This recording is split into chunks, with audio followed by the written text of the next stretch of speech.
अध्यक्ष महोदय, महाराष्ट्र विधानसभा नियम 273-74 अन्वये मी सामनाचे संपादक सन्माननीय संजय राजाराम राऊत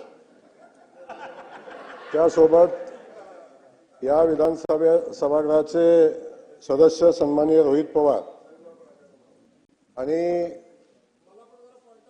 लय भारी म्हणून एक YouTube चॅनल आहे त्याचे तुषार खरात यांच्या विरोधात मी हक्कभंगाचा प्रस्ताव अध्यक्ष महोदय मी मांडतोय। सामना वृत्तपत्राचे कार्यकारी संपादक संजय राऊत यांनी 2017 सालच्या जिल्हा न्यायालय सातारा न्यायालयातील प्रकरण 479/2017 मध्ये दाखल प्रकरणाचा आधार घेऊन व त्याबाबत प्रसार माध्यमामध्ये माझ्याबद्दल बिनबुडाचे अश्लाघ्य अत्यंत आक्षेपार्ह अशी भाषा वापरून बेशूट आरोप करत माझी बदनामी करण्याचा प्रयत्न केला आहे। त्यामुळे माझी जनमानसातील प्रतिमा मलिन करण्याचा प्रयत्न राज्याचा मंत्री म्हणून मला सभागृहात काम करत असताना चुकीच्या बातम्यामुळे टीकेला तोंड द्यावे लागले। सभागृहाच्या कामकाजावर देखील त्याचा परिणाम व्हावा असे जाणीवपूर्वक कृत्य केले आहे।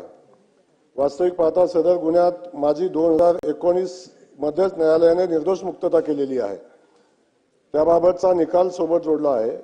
तसेच याबाबत सर्व मुद्देमाल नष्ट करण्याचे आदेश न्यायालयाने दिले आणि तसा सर्व मुद्देमाल नष्ट पण अध्यक्ष महोदय केलेला आहे आणि याबाबत न्यायालयाने निकालपत्र दिलेले आहे। तरी देखील संजय राऊत यांनी विविध प्रसार माध्यमांच्या समोर प्रतिनिधींच्या समोर जाणीवपूर्वक माझी बदनामी केलेली आहे। त्यामुळे त्यांनी माझा व सभागृहाचा विशेषाधिकार भंग तसेच न्यायालयाचा अवमान केलेला आहे। सार्वभौम सभागृहाचा अपमान केलेला आहे। म्हणून मी संजय राऊत कार्यकारी संपादक सामना यांच्या विरुद्ध अध्यक्ष महोदय मी हक्कभंगाचा प्रस्ताव मांडतोय। त्यासोबत अध्यक्ष महोदय या सभागृहाचे सदस्य रोहित पवार यांनी सभागृहाच्या बाहेर अधिवेशन चालू असताना याच प्रकरणावर आता मी पुन्हा तोच विषय वाचून अध्यक्ष महोदय न दाखवता हाच त्यांच्या विरोधात मी हक्कभंगाचा प्रस्ताव दाखल केलेला आहे। अध्यक्ष महोदय त्यासोबत एक YouTube चॅनल अध्यक्ष महोदय लय भारी म्हणून आहे।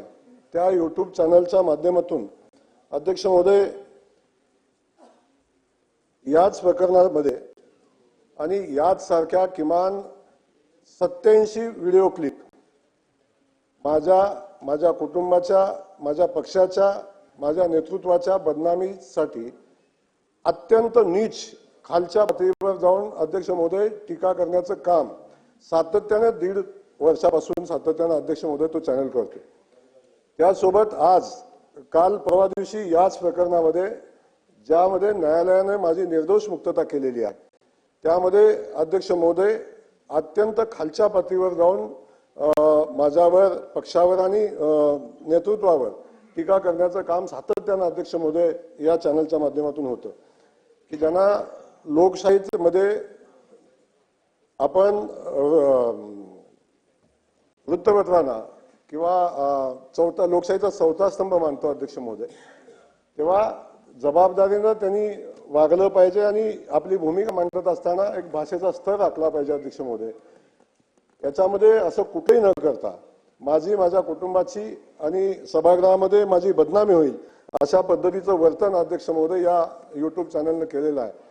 त्या लय भारी YouTube चॅनल आणि तुषार आबाजी खरात यांच्या विरोधात अध्यक्ष महोदय मी हक्कभंगाचा प्रस्ताव अध्यक्ष महोदय या सभागृहामध्ये मांडतो। माननीय मुख्यमंत्री महोदय सभागृहामध्ये बसलेले आहेत अध्यक्ष महोदय। माझी मुख्यमंत्री महोदयांना माझी विनंती अध्यक्ष महोदय या माध्यमातून आहे, संबंधित प्रकरण चालू झालं की राज्यपालाला एक कुणी निवेदन दिलं आणि त्या निवेदनासंदर्भात अध्यक्ष महोदय आपण आपल्या शासनाने ते निवेदन पोलिसांच्याकडे पाठवलं आणि त्याची चौकशी केली। ज्यांची निवेदनावर सही होती त्यांनी SP ला जबाब दिलेला आहे की संबंधित सही माझी नाही, मी तो अर्ज केलेला नाही। या प्रकरणाची सुरुवात पुन्हा नव्याने इथून झाली आणि याची माहिती आपण मुख्यमंत्री महोदय आपण घ्यावी। पण हे असं असताना राज्यपालाला खोटं निवेदन देणं अशा पद्धतीचं वातावरण अध्यक्ष महोदय तयार करणं आणि एखाद्या कुटुंबाला किंवा एखाद्या नेतृत्वाला आयुष्यातून उद्ध्वस्त करण्याचा अध्यक्ष महोदय प्लॅन करणं हे अध्यक्ष महोदय खूप घातक असं आहे। या प्रकरणाबद्दल अध्यक्ष महोदय मी जास्त काही बोलणार नाही, पण याच सभागृहामध्ये अनेक सदस्य आहेत. याच सदस्यांनी विधान परिषदेचा पराभव सहन झाला नाही म्हणून माझ्या विरोधात षडयंत्र तयार केलं. काही सदस्य या सभागृहामध्ये आताही आहेत, काही बाहेर आहेत, पण या सगळ्यांनी मिळून माझ्या विरोधात गुन्हा दाखल केला अध्यक्ष महोदय.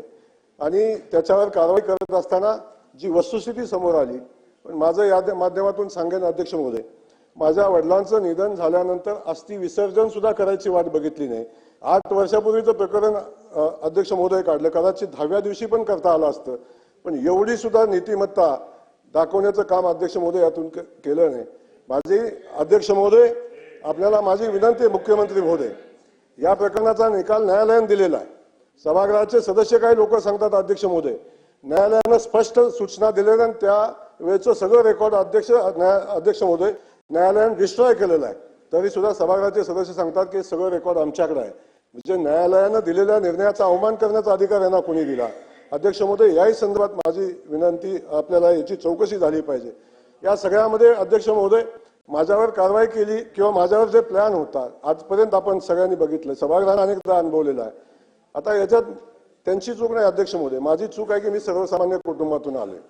माझ्या मागे राजे महाराजांचा कुठल्या संस्थानिकाचा आशीर्वाद नाही, पण सामान्य कुटुंबातल्या एखाद्या युवकानं पुढे यावं, राजकीय क्षेत्रामध्ये काम करावं, अशा पद्धतीचं सहन न होणारी मंडळी अध्यक्ष महोदय या ठिकाणी अशा पद्धतीचं प्लॅन करतात आणि कायम या बदनामीचं षडयंत्र अध्यक्ष महोदय आजपर्यंत केलं.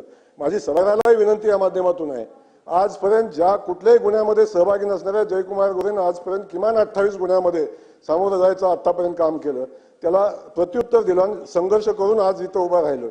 पण माझी या माध्यमातून विनंती एवढीच अध्यक्ष महोदय आहे, असे असंख्य प्रसंगाला सामना देत असताना एखादा जयकुमार संघर्ष करून पुढे पोहोचतो, पण अशा अनेक नेतृत्वाला संपवण्याचं काम आजपर्यंत अध्यक्ष महोदय या अनेक लोकांनी अगदी प्लॅन करून केलेला आहे.